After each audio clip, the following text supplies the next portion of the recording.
Welcome back to the channel, guys. So the new quest monster, I went ahead and hatched him so that I'd have room on my hatchery for doing maze. So I want to go ahead and talk about him since he is extremely OP. His traits don't really matter that much. That's not what makes him OP. What makes him OP is the relics, just like Kodama. He can wear an amulet and a sword. You would think that a sword sucks on a denier, but considering that he can stun and freeze, there actually is a sword somewhere. Let me check right here. So, assuming the sword was maxed, you would be able to remove 108 points of stamina with it. And then assuming that your Sherry's amulet was maxed, you would be able to remove 180 points of stamina with it. So that is 288 points of stamina that you can remove with this monster, assuming that you would stun them and do damage to them. Well, guess what? If you look at his moves, he has moves that can do just that. Let me rank him up 2 more times just so that we can check out his moves. Alright, so he has an AoE stun that will remove 288 points of stamina from the monsters. And then the cool thing about stun is monsters cannot recharge their stamina while stunned. So since they'll be at 0 stamina and they'll be stunned, that is a complete 2 turns of area deny. And then, when they do recharge their stamina, since you will still have a Sherry's Amulet trigger left, you can use AoE freeze them and redrain their stamina back to 0. Now, they can't recharge stamina while frozen either, so that's another 2 turns of deny. And then, since you charge while during one of those turns of deny, you can pretty much recast the stun move and get your second sword trigger from your sword. So you're looking at almost infinite turns of deny. And yes, monsters are faster than other monsters and are going to start taking multiple turns to your multiple turns eventually.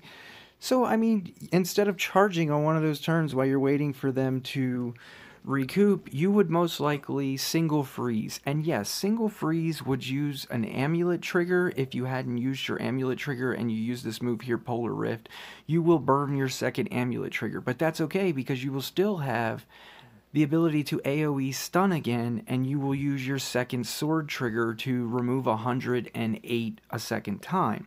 Now, 108 isn't 140, which is half, but if you've been counting how many turns they've been denied, assuming you put a curse on them with someone like Tabora, they're not going to have any stamina, guys. You're going to be able to deny them all the way until death.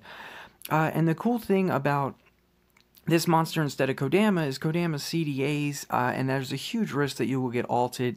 When using this monster, the only chance you will get ulted is like the turn after you stun them and they're recharging their stamina, or the turn after you freeze them and they're recharging their stamina, and instead of deciding to recharge their stamina, they decide to ult you in the face.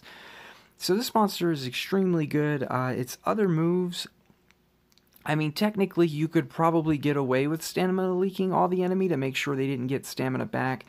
Meaning, like, you might not want to run the single stun, just the single freeze is probably enough, since the single stun would also trigger your sword, and you don't want to trigger your sword plus your AMI early if you don't have to, so you might want to run something like the ability to stamina leak the enemy, and this one will stamina leak them all, and it has no cooldown, but it's not really that, game breaking or anything. So yeah, I just wanted to point out that don't underestimate this new quest monster. There's still a few days left to breed them. The combo is Tyaga and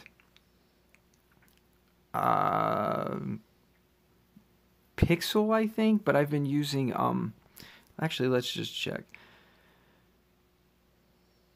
The combo for breeding him is Tyaga and Dark Zigol.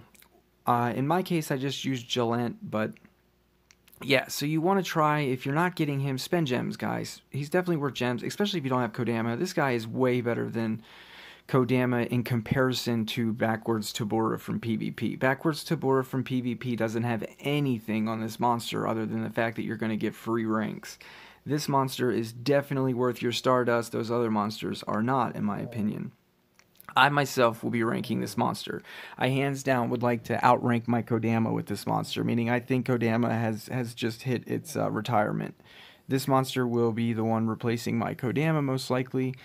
It can basically deny flawlessly if you run it after Tabora, but without Tabora you could run into like immune to stun traits or immune to control traits, and those, or hardens, you know, and you could miss on it, whereas Kodama is way better versus those traits. But when combining with Tabora, this monster is what I want. This monster is better.